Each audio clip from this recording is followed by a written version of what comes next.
Soy Ezequiel Pérez, nací en Villa Ramallo, un pueblo cerca de Santa Fe de Entre Ríos. El primer libro que recuerdo haber leído es El gigante egoísta de Oscar Wilde, en alguna versión ahí que andaba por casa. El lugar preferido para escribir es cualquiera, la verdad es que donde puedo, porque un poco soy un nómade, pero bueno, donde pueda. Mientras escribo no me puede faltar, creo que el mate. Me hubiera gustado ser Melquíades de 100 años de soledad, ese inventor y medio brujo. La literatura en mi vida es una forma de mirar el mundo. Libros, historias y autores. Notas al pie. Un podcast original de Radio 10 con la conducción de Ana Correa. Empecemos por este libro Mandarino, esta novela que transcurre, es un viaje por el río Paraná. ¿Por qué elegiste el río Paraná? ¿Por qué es tan fuerte en toda tu narrativa? Creo, a ver, la respuesta fácil que me sale es porque tiene que ver con mi biografía. Crecí en un pueblo que está pegadito al río Paraná, que es Villa Ramallo, por lo tanto es un poco la geografía de mi infancia, de mi adolescencia, hasta que me vine a vivir a Buenos Aires. Entonces, un poco te diría que es eso, por cuestiones personales. Sin embargo, después el río se fue llenando de un montón de cuestiones que tienen que ver también con algo que también es parte de mi biografía, que es la literatura. Entonces se fue llenando un poco de ese significado también. Lo que el río me permitía en términos literarios aparecía y lo incorporé también como un poco, como por lo menos hasta ahora, como la geografía de mis textos. Vos sos algo así como especialista en la literatura colonial, uh-huh. Y hay mucho de eso en Mandarino, pero también esto podría transcurrir en cualquier momento, ¿no? Eso me llamaba la atención porque ellos van en búsqueda de un lugar donde se termine el sufrimiento de ellos, donde se termine el hambre. ¿Sucede en la época colonial? No, eso de ser especialista en literatura colonial a veces juega en contra también un poco con un texto como Mandarino, porque pareciera que todo es en clave de crónicas de Indias. Y en realidad es algo del tono y también algunas cuestiones de género, lo que tomé de esas lecturas que obviamente son muy importantes en mi vida, en mi trabajo, pero que Mandarino, sin embargo, está construido a partir de múltiples lecturas y también de una lengua que es propia del texto, que no tiene que ver, digo, si uno va a las crónicas de India habrá una especie de eco de algo parecido a lo que aparece en Mandarino, pero no es así la lengua de las crónicas de India. Entonces digo, está eso también. Y por el otro lado, el tiempo en el que transcurre, a mí me interesa transitar algo como lo que Didi Berman llama el anacronismo. El tipo dice que cuando vos estás frente a un cuadro, lo que ves en realidad son muchos tiempos superpuestos. Está el tiempo en el que se pintó, el tiempo en el que lo estás viendo, el tiempo que se va impregnando en ese material. Y me gusta trabajar con esa idea en mis textos. De hecho, la anterior novela tampoco tiene un tiempo muy definido. No hay celulares, por ejemplo. Y es decir, no se pueden comunicar por celulares, y se normaliza eso. Y en esta en particular me gustaba la idea, por ejemplo, de que aparecieran algunos elementos que fueran desconcertantes para ese entramado. Como por ejemplo, bueno, no sé, apenas arranca la novela aparecen enchufes o alambrados. Es decir, elementos que de repente hacen pegar un cimbronazo a la temporalidad que uno cree construir o que cree que está construyendo el texto. El Mandarino van cambiando las voces, van cambiando los formatos, de repente aparece un poema, de repente una carta.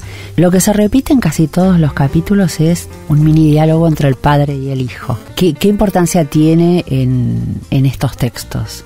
Bueno, es un poco, digo, a ver, este conjunto de papeles es una especie de legado de Mandarino a su padre, que por lo general suele ser al revés, ¿no? Digo que los padres legan a sus hijos, en este caso es al revés, y le llega la escritura, lo que puede hacer con la escritura. Creo que ahí lees muy bien esa relación porque atraviesa toda la novela y también la relación del padre con el abuelo o de Mandarino con el abuelo. Ahí hay una especie de linaje que me interesaba transitar, que tiene que ver con hombres de pueblo que por lo general en ciertas en ciertas cuestiones relacionadas, por ejemplo, con las relaciones, es decir, con la ternura, con el amor, con las manifestaciones de eso, a veces están tan codificadas que no pueden romper o no pueden salirse de eso. Y me interesaba ver el viaje de esas sensibilidades a lo largo del Paraná. Es decir, cómo se iban desmenuzando y también tirando un poco por la borda todo eso que son prejuicios y construcciones y estereotipos. Notas al pie. La biblioteca desordenada de Radio 10. Imagino que estamos montados en el lomo de un animal gigante que hace del sosiego la cuna de los nuestros cuerpos, como si quisiera mantenerse en secreto, sin molestarnos. Un animal gigante de lomo rudo, con sus venas hinchadas como arroyos y su piel astillada por los surcos. De vez en vez, para espabilarnos, da unas volteretas en el aire y cae de panza al río o sacude la modorra salpicándonos de tierra. Un animal que apenas se hace notar. Esta sensibilidad de la que hablas entre el padre y el hijo también se conecta está presente la tristeza. Sí, porque en general en estas, cuando hay textos o novelas sobre la relación con el padre, hay como un registro más duro. Acá está la tristeza y el amor, porque todo el tiempo es querido hijo. Uh-huh. Sí, y me parece que es una tristeza del abandono en todo caso, de la despedida, que me parece que está siempre atravesando por lo menos Mandarino. Es decir, es un texto de despedidas también, y de caminos que a veces se convierten en caminos individuales, pese a que también son colectivos, o que están determinados por lo colectivo. Es cierto que el tono en muchos de esos pasajes de la novela es un tono de tristeza, sin renunciar a la posibilidad también de la alegría o de la búsqueda de un lugar en donde lo que prime sea la alegría. Pero en el camino la tristeza marca un poco el tono, y me salió así. Otra de las cosas que llama la atención en Mandarino es los riesgos que corres con el lenguaje, que me parece maravilloso en un momento donde es muy gracioso a veces como gente que no estudia estos temas se erige como un vigilante del lenguaje, como pasa cuando se irritan con el lenguaje inclusivo, o como cuando opinan sobre las comas, cuando Saer es el rey de pongo las comas como quiero. ¿Cómo surge lo de ese juego, lo de ese riesgo y lo de decir, bueno, a ver qué pasa? Bueno, en principio el lenguaje se presta a la pura experimentación, y a mí me parece que como forma de mirar el mundo, el lenguaje, es una posibilidad de experimentar con lo que está alrededor, con el mundo. Es una de las cosas, vamos a decirlo así, cosas que tenemos más a mano para poder transformar lo que está alrededor, el lenguaje. Entonces, no tengo ningún tipo de reparo sobre eso. No me parece, no encuentro nada místico en el lenguaje como para convertirlo en una especie de Dios que no se puede tocar. Así que me permito ese juego y esa experimentación sin ningún problema. Y porque aparte me divierte. Así que el riesgo en realidad es lo que yo creo que la literatura permite, y es decir, ir hacia los bordes de lo que está codificado, ir hacia esos lugares en donde trastabilla lo que está codificado, incluso y sobre todo en el lenguaje, me parece. ¿Y vos qué sentís, por ejemplo, cuando la Real Academia dice tal palabra dejó de existir, o tal palabra que usa todo el mundo no existe? en principio, qué sé yo, entiendo la función de la Real Academia, y si uno entiende la función de la Real Academia, lo puede tomar como lo que es, una sugerencia, una observación, que en muchos momentos es muy importante, que se sistematicen ciertos aspectos del lenguaje, eso es muy importante. Ahora, si lo tomamos como una especie de 10 mandamientos es un problema, y aparte da un poco de risa. Es decir, que alguien diga, bueno, no se dice de esta manera, o están rompiendo, destruyendo el lenguaje.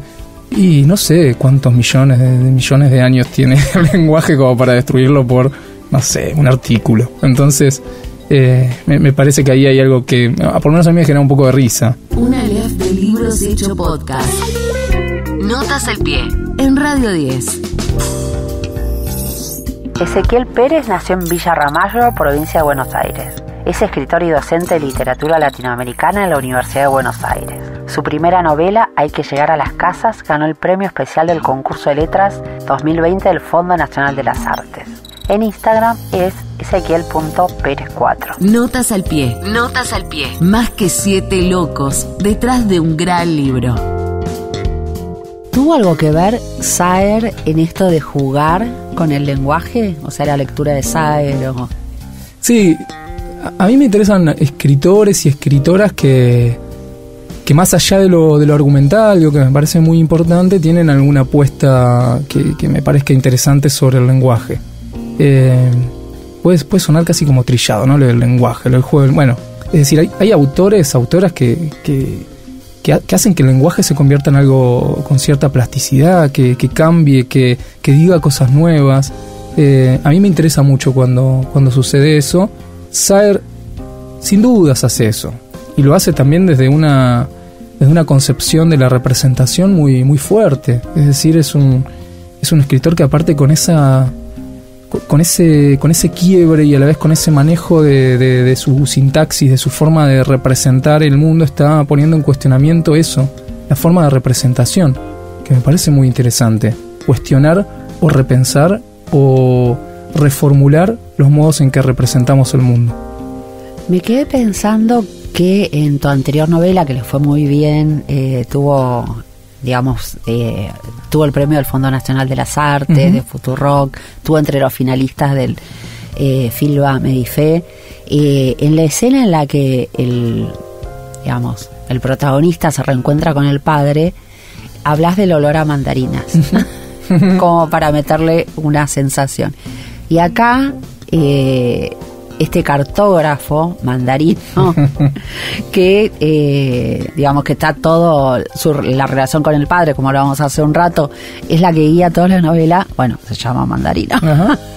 Entonces nada, pensaba en esta cosa recurrente de es la imagen, es el olor, es Villa Ramallo. Yo creo que sí, creo que sí, y creo que puede ser un poco el olor. Es inconfundible el olor de las mandarinas. O sea, es algo que aparte o lo amás o lo detestás también, digo yo. Conozco gente que detesta el olor a la mandarina. Entonces, me parecía una imagen muy fuerte. Me gustó el nombre, aparte. Sonoramente me gustaba cómo sonaba que un personaje se llamara Mandarino y que aparte tuviera que ver con una de las características que intenté, o de la forma que intenté darle a la novela, que es que pudiera leerse como pequeños gajitos, ¿sí? Es decir, que pudiera desgajarse la novela y que cada capítulo, cada entrada fuera también un gajo sobre el que entrara el personaje y a ese mundo que construye. Entonces a eso me remitía un poco la idea de la mandarina y de Mandarino. Más allá de haber nacido en un pueblo cercano al río Paraná, ¿qué es el río Paraná para vos, para tu vida y para vos como escritor? Es muy potente el río Paraná, sobre todo. Es una cosa que, y en Ramallo particularmente, se hace muy ancho. Hay otros lugares en donde es un poco más angosto, pero se hace muy ancho. Y ese, te diría, es algo que determina un poco la forma en la cual vive cierto pueblo que está alrededor de ese río, ¿sí? Entonces me parece que desde que soy chico el río es algo que está ahí siempre, es como una especie de murmullo, y es el lugar al que vas los fines de semana o todos los días con tus amigos. Es como un patio, ¿no? Digo, que vas a estar ahí a transitarlo. Y que aparte determina la forma de vida de los que están ahí. Entonces, creo que cuando escribo me vuelvo a preguntar qué significa, pero creo que lo incorporo como algo natural a lo que fue o a lo que soy. Yo tengo charlas con mis amigos en donde lo que sucede es, bueno, ¿cuánto subió el río? ¿Cuánto bajó el río? ¿Qué sé yo? Y estoy a 200 y pico de kilómetros desde hace muchos años. Es decir, ¿qué puede afectar hoy en mí la subida o la bajada del río? No tengo idea, pero sin embargo me interesa. Bueno, ahora que estamos viendo en este año 2023 sí, todo lo que está pasando en Uruguay con la baja del río y demás, uno como que de repente los más urbanos como que tomamos conciencia. Pensaba también en una zona como Ramallo, que uno quizás en las ciudades o desde otros lugares está acostumbrado a dividir la geografía o los lugares en provincias, en ciudades. Ahí estás cerca de Santa Fe, estás en provincia de Buenos Aires, sí. La lógica es otra. Claro, cruzás una línea completamente imaginaria que está a metros y estás en Entre Ríos, porque del otro lado mirás hacia la otra costa y la otra costa ya es Entre Ríos.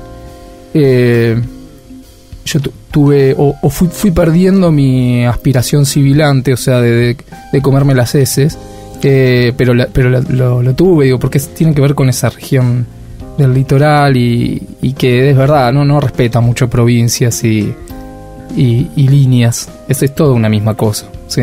Messi todavía no pronuncia las heces, o sea, vos sí. Hiciste mucho más rápido. Sí, hice otro tránsito. Otro tránsito. Mandarino es un cartógrafo y es el que relata todo este viaje. ¿Qué hacen los cartógrafos y qué hacen en la literatura? Bueno, los cartógrafos, en definitiva son los que hacen mapas. ¿Qué hacen en la literatura? No sé muy bien qué hacen en la literatura. En el caso de Mandarino es un cartógrafo muy particular, porque es un cartógrafo que es casi el anticartógrafo. Lo que dibuja es una sola línea que repasa una y otra vez, y una y otra vez, y una y otra vez, porque me parece que el tipo está reflexionando sobre la representación y sobre la imposibilidad de incluso la misma cartografía. Pero a la vez, claro, vos porque lo imaginaste, te lo imaginás haciendo líneas y es lo que cuenta el libro, pero uno cuando lee el libro lo ve al cartógrafo haciendo literatura y haciendo el relato. Hay una parte muy dramática que es cuando tienen un accidente y aparece el tema de los niños. Yo no sé, un poco no podía evitar relacionarlo con esto, cuando uno ve, ¿no? Cuando la pobreza aumenta o cuando hay una tragedia, que los que son más dañados son los niños. Totalmente. Sí, yo me acuerdo, mira, ¿te acordás de la toma del Indoamericano? Sí, hace unos años, por supuesto. Un poco esa imagen, ¿no? Digo, del desamparo y del estar siendo expulsados del terreno y de no tener una casa y cada vez que te manden más allá, a mí es algo que particularmente me choca mucho. El no tener una casa me parece una cosa muy, muy fuerte, probablemente porque no tuve casa y no tengo casa, digo, vivo de alquiler en alquiler, e ir de un lado al otro y sin poder decir, bueno, este es mi techo, y que te sientas todo el tiempo en casa ajena, es algo que a mí me preocupa mucho y que aparece en los textos de maneras muy, muy extrañas, pero en este caso es esto, ¿no? Es un grupo de gente que está siendo expulsada todo el tiempo, como si no le pudiera pertenecer o no pudieran asentarse en ninguna tierra.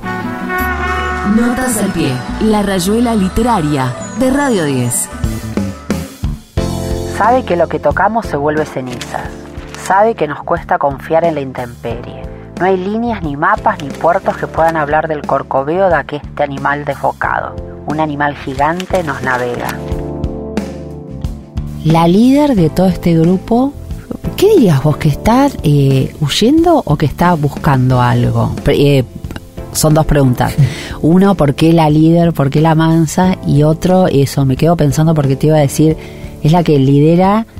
A veces es una huida y a veces es una búsqueda, ¿no? Las dos cosas. Y me parece que en algunas búsquedas uno huye y en algunas huidas de repente se encuentra buscando algo. Creo que no lo tiene muy en claro y me gustaba que fuera así. No lo tiene muy en claro Mandarino, que es a través de quien se ve toda la expedición, y que aparte ve a ese personaje que es el de la mansa y es quien lidera la expedición, siempre un poco lejano. Es decir, está siempre borrosa o mediada por embarcaciones o por algo que obtura la vista, Y entonces me gustaba que fuera una expedición en donde no se sabía si estaban huyendo, si estaban buscando, si iban a encontrar algo, pero que en definitiva asumieran la deriva, o sea, la asumieran, y asumieran también las transformaciones que produce la deriva en los sujetos. ¿Y la mansa? Y la mansa es un misterio. Es un misterio. Sí, pero para mí es un misterio. Es un misterio. Es un personaje que me permitía sobre todo poner en cuestionamiento, igual no sé si lo logré y no me importa, pero poner en cuestionamiento eso que hay en la novela, digo que es como una especie de culto al coraje al que estamos un poco echados, ¿no? Digo, no nos mandan ahí como, bueno, coraje. ¿Coraje qué? O sea, no sé, uno hace lo que puede. Está sobrevalorado, claro, un poco el coraje. Para mí que sí, o sea, para mí deberíamos revisarlo. Sí, uno hace lo que puede, lo hace con otros, con otras, y bueno, en esa búsqueda eso mismo. No guía el éxito, guía en todo caso la búsqueda. Y otra cosa que como estilo de líder, que también hay como un culto al héroe, bueno, en toda la literatura y en la Argentina y demás, y tiene un liderazgo muy particular porque ella no está cerca de las personas a las que guía, no. Está siempre más adelante. Uh-huh. Cuentan que está ella, pero no hay una cuestión de idolatría. Sí, a mí me gustaba mucho, eso sí, de las crónicas de la época colonial, el concepto de adelantado. Digo, ¿qué es un adelantado? Es alguien que está un poco más adelante y que ve primero algo.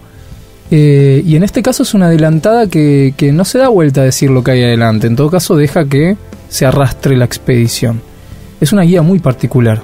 Es una guía muy particular que aparte creo que el texto, o espero que el texto, que el texto mandarino le haya permitido los pequeños fracasos también. Porque me parece que a veces uno como, bueno, el éxito, ¿no? De decir, bueno, pero esto falló. Y bueno, pequeños fracasos en la búsqueda, no pasa nada, se sigue. La idea es estar orientados en ese viaje, que era lo que me interesaba en el personaje de la mansa en particular. ¿Hace cuánto que vivís en la ciudad de Buenos Aires? Y fue como medio por ahí, porque estuve en Gran Buenos Aires también, debe ser casi 20 años, un montón.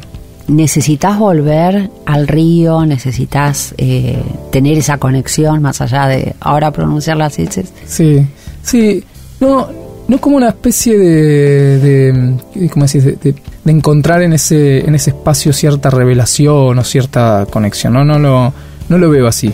Sí hay algo de eso, de la casa, ¿no? Y de repente uno establece una conexión con un lugar que a veces no puede explicar demasiado. Mira, yo hasta no hace mucho no cambié la dirección del documento. O sea, y creo que muchos de mis amigos de Ramallo tampoco lo hicieron. Tengo un amigo que todavía tiene la característica del celular de Ramallo y hace 20 años que vive en Capital. Un poco dejado, pero creo que es una seña, es un signo eso. ¿Y no te aliena a Buenos Aires? No, me encanta, me parece una ciudad fascinante y estoy súper contento con Buenos Aires, me parece extraordinaria, sí. En muchas de tus entrevistas que estuve ahí pispeando, hablas de Julián López, el escritor. ¿Vos cómo lo conociste a él? Digamos, ¿qué significó para vos en en la publicación de tus novelas y demás? Bueno, mira, yo como soy un poco medieval en mis lecturas, en ciertas cosas, para mí la figura del maestro es una figura importante, es una figura que me interesa. Para mí Julián López es un maestro y es una de las primeras escuchas. Es uno de los oídos, una de las orejas más interesantes que encontré. Me interesa mucho su literatura, la admiro, entonces leer para a veces que escuche Julián y que señale algunas cositas es para mí un privilegio. Entonces, bueno, tengo el privilegio encima de ser su amigo. Combo completo. Después de Mandarino, ¿qué sigue?